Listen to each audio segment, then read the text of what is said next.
Carefully packaged to be smuggled out of the country, 727 elephant tusks wrapped in sacks and disguised in paperwork as plastic chippings for export.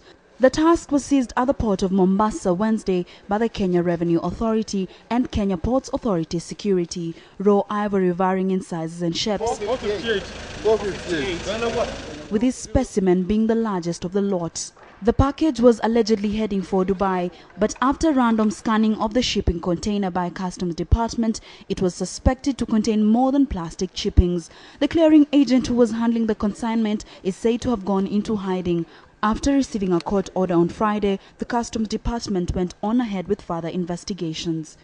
Unfortunately, we are not able to tell exactly how many elephants have been killed, because some of the ivory pieces have been cut into smaller pieces.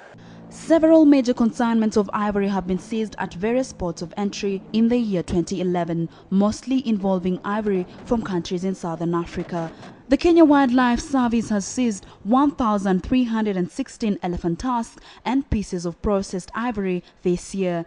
An estimated 600 or more elephants are believed to have died at the hands of poachers to produce the seized ivory. 3 rhino horns were also seized alongside 18 ostrich eggs. Of the 18 people directly connected to the consignments, only 2 were arrested. 2 were fined amounts of 60,000 shillings and 7,000 respectively. 11 cases remain pending while 1 offender is on the run. KWS faces numerous challenges in handling suspicious cargo at entry and exit points of the country. These include statutory processes for cargo that does not belong to the Wildlife Service, as well as consent from the Kenya Revenue Authority.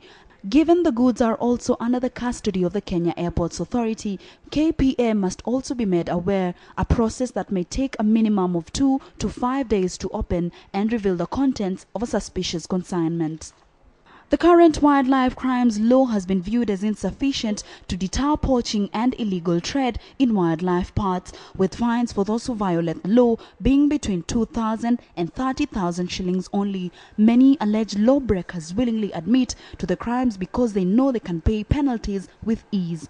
KWS says the wildlife bill still being polished by stakeholders before being tabled in Parliament could put Kenya at par with other countries known to have more efficient wildlife laws. In China, a country that has no elephants, for instance, those found trading illegally in ivory are subjected to stiff prison sentences. The Wildlife Bill is to replace the Wildlife Act of 1976, implement the 2011 policy on wildlife and address the inefficiency of the current Wildlife Act.